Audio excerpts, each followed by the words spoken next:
नेपाल भाषा साहित्यका सुप्रख्यात साहित्यकार कवि केशरी चित्तटर हृदयबारे कविवर श्रीचरण श्रेष्ठद्वारा लेखिएको उहाँको संस्मरण वाचन गर्न लागेको छु। चित्तटर हृदय नेपाल भाषाका आधुनिक कथा लेखनमा प्रथम कथाकारका रूपमा मानिन्छ। उनको पौ नामको कथा विक्रम सम्वत 2001 सालमा लेखिएको थियो।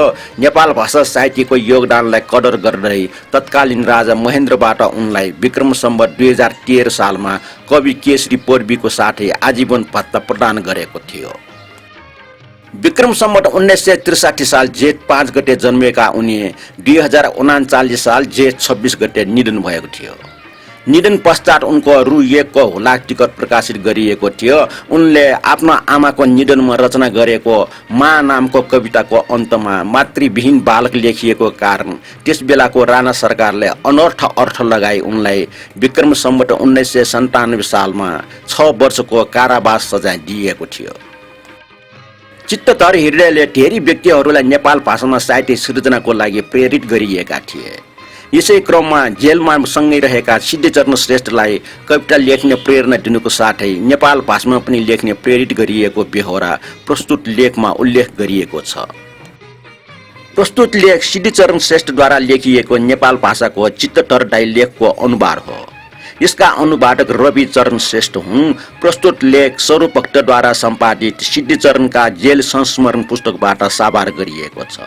पुस्तकको प्रकाशक नेपाल राजकीय प्रज्ञा प्रतिष्ठान हो। विक्रम सम्वत 1985 सालदेखि मैले उहाँलाई चिनेको हुँ। आफ्नो भाषामा कसरी लेख्ने भन्ने यावत चिन्तन मनन उहाँकै सत्सङ्गबाट ममा उब्जेका हुन्। उहाँसित कुरा गर्ने विषय प्रसङ्ग भाषा बाहेक अरू केही हुन्न थियो। करिब अर्ध सदीसम्म उहाँसित मेरो सत्सङ्गको सारांश हो नेपाल भाषालाई कसरी समुन्नत पार्ने औ कसरी यसलाई अघि बढाउने, नेपाल भाषालाई कसरी उन्नत तुल्याउने, कसरी समृद्ध तुल्याउने भन्ने विषयमा चिन्तन गर्दा गर्दै विक्रम सम्वत 2039 साल जेठ 26 गते उहाँको आकस्मिक देहावसान भयो। मैले झिगो भाषा झी कवि चित्तटर अर्थात् हाम्रो भाषाका हाम्रा कवि चित्तटर शीर्षकको परिचयात्मक लेखमा मैले उनी साँच्चै भनौँ भने एक व्यक्ति मात्र होइन भाषाको सिङ्गो संस्था हुन् भनेर लेखेको चरितार्थ भए जस्तो लाग्यो। भाषाको निम्ति उहाँले यथाशक्ति अनेक सङ्घर्ष गर्नुभयो। भाषाको निम्ति प्राणी समर्पण गर्नुभयो। मानिसमा अनेक गुण दोष मिसिरहेकै हुन्छ। उहाँमा पनि केही न केही दोष हुन सक्लान्, तर भाषाको निम्ति उहाँले जे जति गुण लाउनु भयो इतिहासले ती बिर्सन सक्ने होइनन्। मलाई नेपाल भाषामा लेख्ने प्रेरणा उहाँले नै दिनुभयो। जीवनभर उहाँको प्रेरणा र सहयोगले मलाई कहिले छोडेनन्। मलाई मात्र यस्तो भएको होइन कि उहाँबाट प्रेरणा पाएर लेखक भएका नेपाल भाषाका तमाम लेखकहरूको पनि यस्तै अनुभूति होलान् भन्ने मलाई लाग्छ। जीवनका घटनाक्रमानुसार विक्रम सम्वत 1997 सालदेखि विक्रम सम्वत 2020 सालसम्म जेलभित्र उहाँसित बस्ने अवसर पाएँ। उहाँलाई 6 वर्षको कैद र मलाई 18 वर्ष कैदको साथै अंश सर्वस्वको सजाय भएको थियो। उहाँले आफू जेलमा पर्नु वरदान सम्झेर त्यही सुगत सौरभमा काव्य सिर्जना गर्नुभयो। उहाँ आफू त लेख्नुहुन्थ्यो, उहाँको आफ्नो नैसर्गिक गुण भनौँ, उहाँ अरूहरूलाई पनि मातृभाषामा लेखाउने गर्नुहुन्थ्यो। यस्तै तरहले उहाँले फतेबहादुर सिंह, केदारमान बेठी, धर्मरत्न येमी, हरिकृष्ण श्रेष्ठ र मलाई लेखक बनाउने प्रयत्न गर्नुभएको थियो। कसैले नेपाल भाषामा कुनै लेख लेखेको थाहा पाएमा उहाँ कतिको प्रसन्न हुनुहुन्थ्यो त्यो कुराको मलाई सम्झना छ। उहाँ हामीलाई चाहिँदो सरसल्लाह र मद्दत दिनुहुन्थ्यो। त्यो बेलामा जेलमा लेख्न कागज, पढ्नलाई पुस्तक औ लेख्ने कलम हामी पाउन्थ्यौँ। बल्ल तल्ल कता कताबाट अरूले सुइको नपाउने गरी कागज 1-2 टुक्रा कसो कसो हाम्रो हातमा पर्न आउँथ्यो। हामी त्यसमा केही कुरा लेख्ने गर्थ्यौँ या त केही महत्त्वपूर्ण कुरा सारिकन सुरक्षित साथ राख्ने गर्थ्यौँ। जेल बसेको 3-4 महिना बितेपछि हामी सबै मिलेर कराउँदा हामीले एक-एकवटा स्लेट राख्ने पाउने भयो। त्यही स्लेटमा केही न केही लेख्दै हामी दिन बिताउँथ्यौँ। हामीले लेखेका कविता अथवा लेख साथीहरूलाई पढेर सुनाउँथ्यौँ। अनि पछि हुँदा हुँदा चुरोटको फाल्टु बट्टामा अथवा कागजका टुक्रा टाक्रीमा पनि लेखेर सुरक्षित साथ राख्ने गर्थ्यौँ। चित्तटर दाइ आफ्नो लेख्ने दैनिक कार्यक्रम कहिले छोड्नुहुन्न थियो। एक डे श्लोक रचनालाई उहाँ घन्टौँ समय बिताउनुहुन्थ्यो। थप जलबिन्दुबाट इनार कुवा भरिए चाहिँ उहाँको निरन्तर प्रयत्नबाट महाकाव्य सुगर सरोवरकै सृजना भयो। प्रतिभा भनेको यस्तो त दैवी गुण होइनन्, त्यो त अनवरत प्रयत्नको सुफल हो। चित्तधर दाई अनवरत परिश्रम गर्नुहुन्थ्यो, त्यही उहाँको प्रतिभा सिद्ध भयो। उहाँले धारा प्रभाव रूपमा रचना गर्नुभएको म देख्दिनँ, तर उहाँ आफूले प्रारम्भ गर्नुभएको काम पुरा गर्नमा कहिले अल्छी मान्नुहुन्न थियो। उहाँको सफलताको मूल कारण त्यही थियो। अरू बाहिरी कैदीहरूसित सम्पर्क संसार नै नभएको राजकाज मुद्दामा परेका हामी 32 जना सँगै बस्थ्यौँ। यसो हुँदा जेलमा हामी एकाङ्कीपनको निरसना अनुभव गर्थ्यौँ। हामी आपसमा जे जति कुरा गर्थ्यौँ उही पुराना कुरा बारम्बार दोहोरिन्थे। बिहानी पख सिधा थाप्नलाई कैदीहरूलाई बोलाइन्थ्यो, हामीलाई भने जेलको चौकीदार अर्थात् सिक्टरले खटाइएका कैदीहरूले सिधा पुर्याउन आउँथे। हामी प्रत्येकको भागमा 1.5 माना चामल, 1 मुठा दाउरा, 2 पैसा र 1 गोटा खुर्सानी हुन्थ्यो। त्यत्तिकै 4-5 जना मिलेर भान्सामा पकाइवरी खान्थ्यौँ। जेसुकै परोस् नखाइ सुक्खै छैन। आफूले जाने अनुसार भात पकाउँथ्यौँ, खान्थ्यौँ, भाँडा बर्तन माझ्थ्यौँ। हाम्रो दैनिक चर्या त्यस्तै थियो। त्यति गरिसकेपछि बचे खुचेको समय के गरी बिताउने? वर्षौं वर्षसम्म के मात्र कुरा गरी बितायौँ जस्तो हुन्थ्यो। अनि केही परिवर्तन नभएका एक तमासाका दिन हिडडुल गर्न नै नजाने बतुवा चाहिँ सुस्त बित्दै जाँदो रहेछ। सन्ध्याकाल भएपछि सिक्तर आएर बत्ती बाल्न अलि तेल हामीले बाँड्थ्यो। अनि हामी बस्ने कोठामा ताला बन्द गरी जान्थ्यो। बेलुकाको खाना तयार हुन्छ, खाइसकेपछि गर्ने के, कति मात्र सुत्ने। जेलको पर्खाली पिछेबाट खबरदार स्वर 5-5 मिनेटमा दोहोरिन्छ। जेलका अग्ला पर्खालका मास्तिर बिजुली बत्ती बल्छन्। कैदीहरूमध्ये कोही भाग्यो कि भनी चियो लिन पहरादारहरूलाई ती बत्तीले सघाउँछन्। हामीले थुनी राखेको जेलको कोठाको झ्यालबाट टाढाका पर्वतका टुप्पा बाहेक अरू केही देखिँदैन। आकाशमा बादल देखिन्छ, फेरि बिलाउँछन्। यस्तै रहेछ जेल जीवनका अनुभव।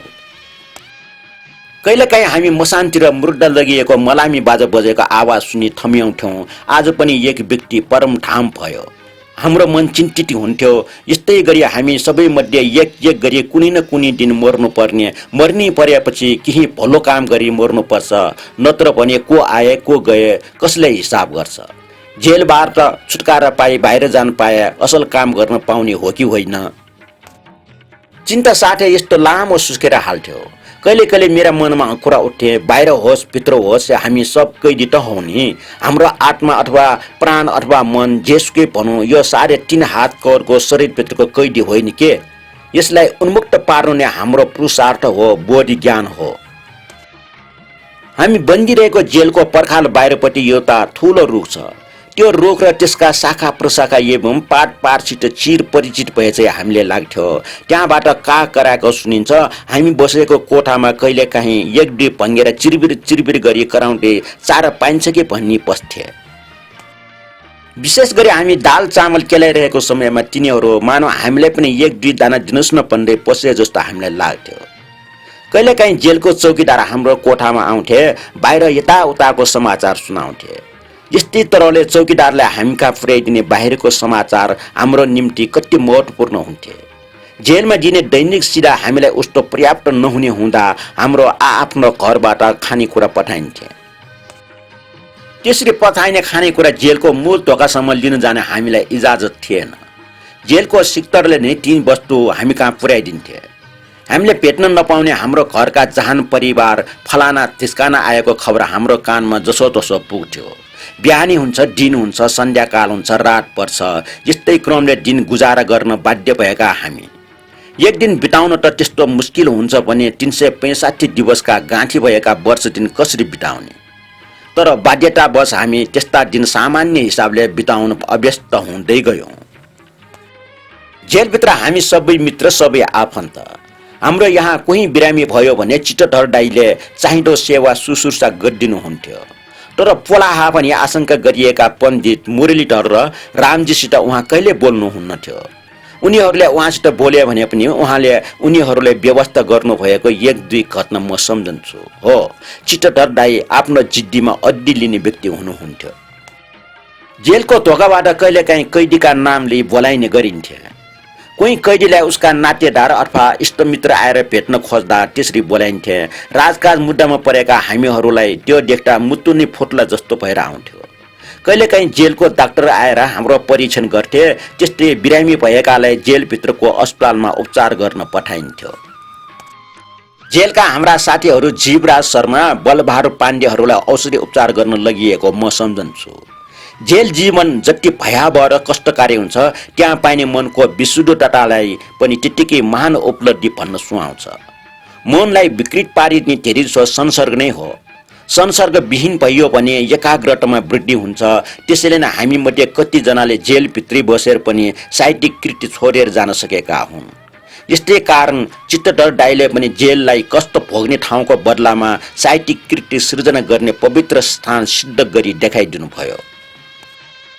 चित्तधर दाइको संस्कृति प्रेम पनि त्यत्तिकै उल्लेखनीय थियो। चाडबाड आउँथे, गच्छाअनुसार ती चाडबाड मनाउन उहाँ छोड्नुहुन्न थियो। म पूजा अर्थात् आत्मा विराजमान भएको देहलाई चिरायु र सुस्वास्थ्य कामना गरी कार्तिक शुक्ल प्रतिपदका दिन मनाइने चाड अर्थात् म पूजा आउँथ्यो।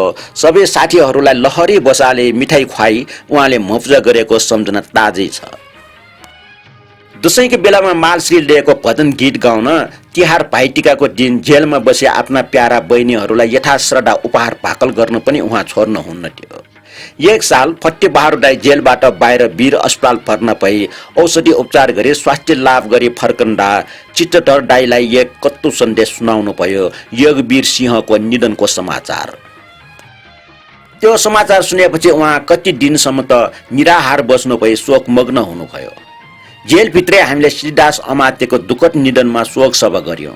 त्यस शोक सभामा चित्तधर दाइले भाषा भास्कर श्रीदास कविज्यू तपाईले हामीलाई छोडी जानुभयो शीर्षकको कविता पाठ गर्नुभयो।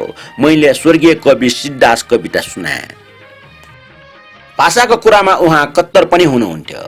मैले नेपाली भाषामा केही कविता रच्दा नेपाल भाषाका शब्द प्रयोग गरेको देखि उहाँ त्यसको विरोध गर्नुहुन्थ्यो। उहाँको एक विशेषता उहाँको दाम्पत्य जीवन पनि थियो। उहाँ ज्ञानपूर्व भाउजूको निम्ति एक कर्तव्यनिष्ठ पत्नी व्रतपतिको रूपमा प्रख्यात भइजानुभयो।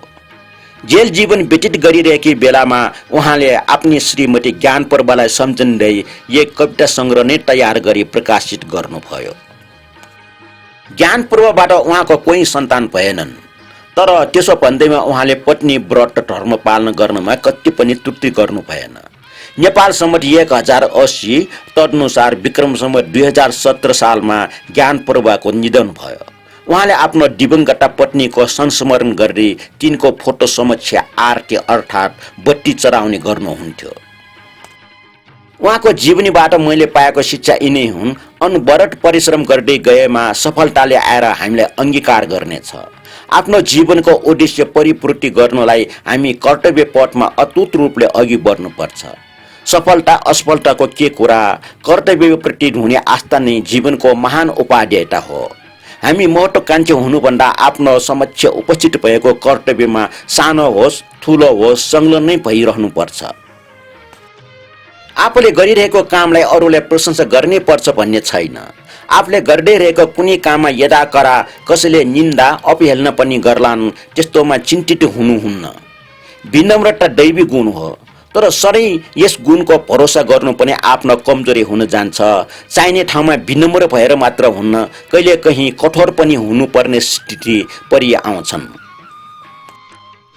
आफ्नो मातृभाषालाई प्रेम गर्नु सबैको कर्तव्य हो। अरूको मातृभाषालाई सम्मान गरी आफ्नो मातृभाषाको अभिव्यक्ति गर्नमा हामी पछि पर्नुहुन्न। आज चित्तधर दाइ हुनुहुन्न, यसरी भाषाका संरक्षण गरिरहने अग्रणी हाम्रो सामुन्ने अहिले हुनुहुन्न।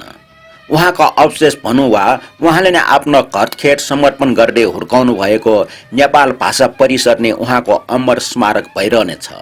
यसलाई हुर्काउनु अर्थात् नेपाल भाषालाई उन्नति गर्ने काम नै चित्तधर दाइलाई सम्झनु हो। चित्तधर दाइको सम्बन्धमा संस्मरण अथवा लेख जे जति लेखिन्छन् ती उहाँले नेपाल भाषाका निम्ति गरेर जानुभएका अनेक कामको उल्लेख हुन्। उहाँलाई प्रशंसाद्वारा उचाल्नु औ निन्दा चर्चा गरी होच्याउनु केही होइन। नेपाल भाषाप्रति उहाँको अगाध श्रद्धा र भक्तिको लेखजोख गर्नु नै मूल प्रसङ्ग हुनेछ। उहाँको मनोरथ पूरा हुँदै जाओस्, यसैमा हामी सबैको कल्याण छ। उहाँले पूरा गर्न नभ्याएको हाम्रो मातृभाषालाई हेरविचार गर्ने काम हामीले पूर्ण गर्न सकौँला कि? उहाँलाई महान साहित्यकार पनि अभिनन्दन नै नगरिए पनि केही छैन। भाषा र साहित्यको समुत्थानको लागि गरिने अनवरत परिश्रमको खानी उहाँ हुनुहुन्थ्यो भन्ने सत्य कदापि धमिलिएर जाँदैन। उहाँको जीवनसित मेरो जीवनको घनिष्ठ सम्बन्ध निर्वाह भएका कैयन घटनाहरू म सम्झन्छु। एक समय म जनवादी गणतन्त्र चीनको भ्रमणमा जाने सिलसिलामा कलकत्ता पुग्दा चित्तडरदाई र ज्ञानपर्व भाउजूका बस्ने अवसर पाएँ। हामीहरू अर्थात् पूर्णबहादुर एमए, विष्णु सुन्दर प्रधान र म उहाँ बसिराख्नु भएको मणिहर्ष ज्योति साहुको कोठीमा बस्यौँ। त्यसै बेला उहाँले आफ्ना शिष्यहरू र घरका जहान परिवार मिली हामीलाई कलकत्ता नेपाल भाषा साहित्य गोष्ठी संस्थाको तर्फबाट विदायी समारोहको आयोजना गर्नुभयो। उहाँले लेख्नु भएको महाचीने नेपाल संस्कृति नामक पुस्तकबाट चीनप्रति उहाँको अगाध ममता र सम्मान भएको तथ्य देखाउँछ।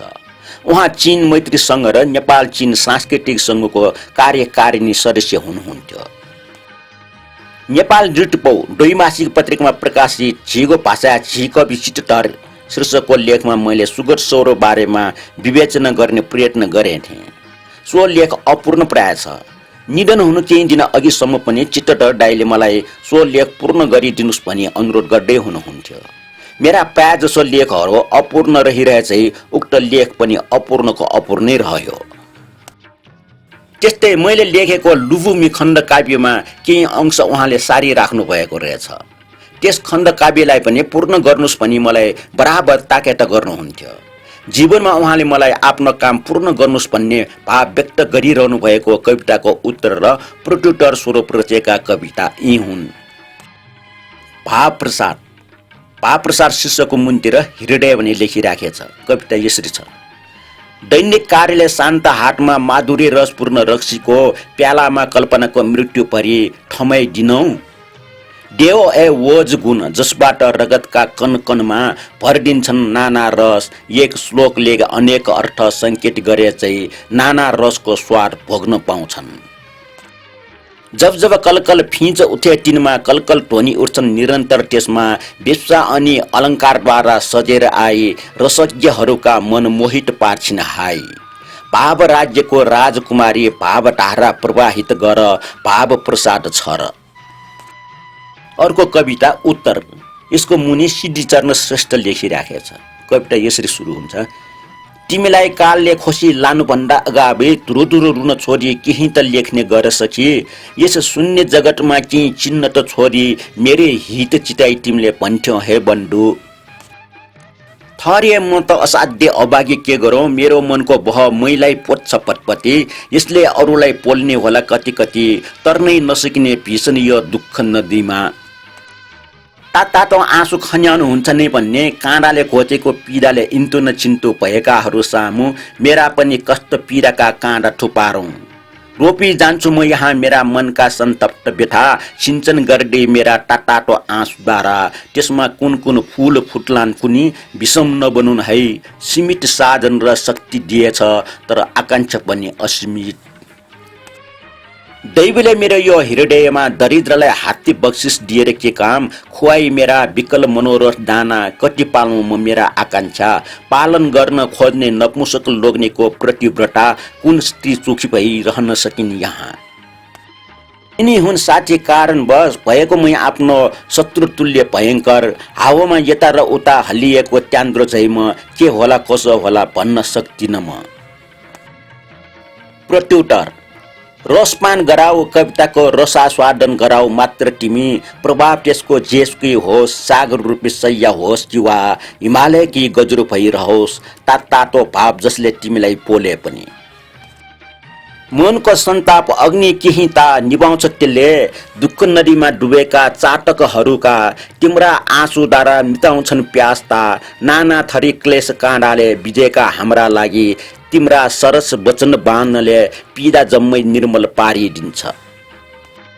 मनको घाउमा ती वचन राम बाण हुनेछ। तिमीले दर्शाएमा सीमित पथमा हृदयले आफूले गुमाएको केही भेटाउँछ।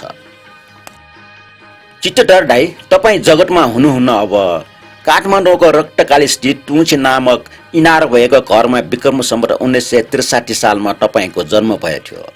मातृभाषा बोल्दै हुर्कनु भयो।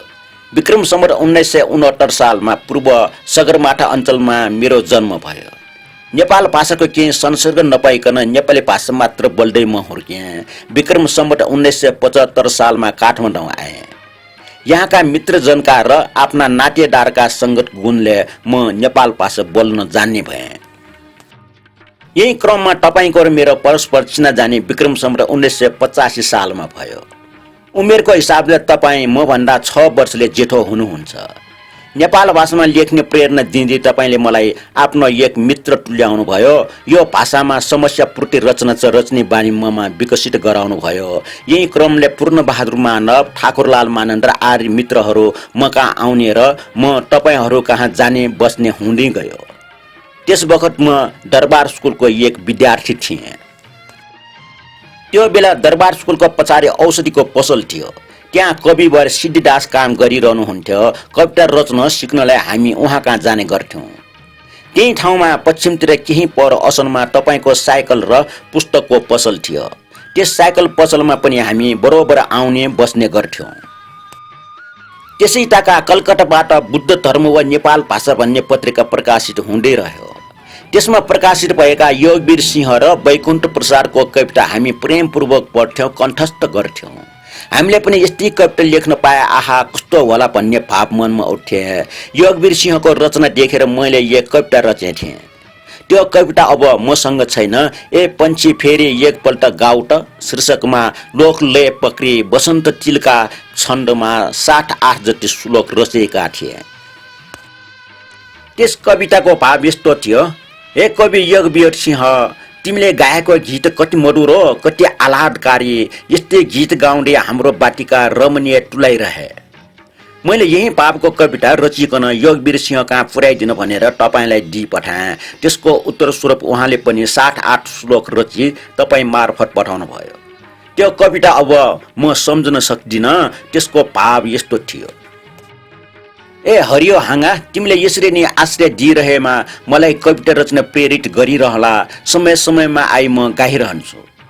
उहाँले दिनुभएको यो कविता पनि अब मसित छैन। विक्रम सम्वत 1997 सालको काण्डमा त्यो कविता हिनामिना भयो।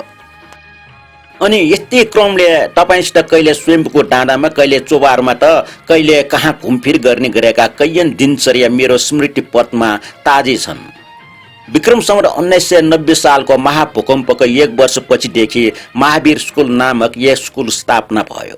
त्यहाँ पनि हाम्रो आवत जावत भइरह्यो। महावीर स्कुलका संस्थापक चिनियालाल दाई पनि हाम्रो समूहमा मिल्न आउनुभयो। यस्तै कालक्रम अनुसार विक्रम सम्वत 1997 साल आयो। तपाईँ र म दुवै सँगसँगै जेलमा बस्नु पर्यो। त्यस जहानिया एकतन्त्री शासनकालीन जेलको अँध्यारो कोठामा बसेर तपाईँले मातृभाषाको सेवा गर्नुभयो। हामीलाई पनि त्यसमा सम्मिलित हुन तपाईँले प्रेरित गर्नुभयो। फट्टीबार सिंह स्वर्गीय, केदारमान बेटी, धर्मरत्न येमी स्वर्गीय, हरिकृष्ण श्रेष्ठहरूका कविताका पुस्तकहरू तपाईँकै प्रेरणाका फल हुन्। जीवनको लामो यात्रामा तपाईँ र म एकसाथ मिलेर जुटेर कति कति काम गर्थ्यौँ, कति सरसल्लाह गर्थ्यौँ। ती सब अब सपना समान भए। अब शेष रहे त्यस बखत लेखेका र गरेका कृति मात्र।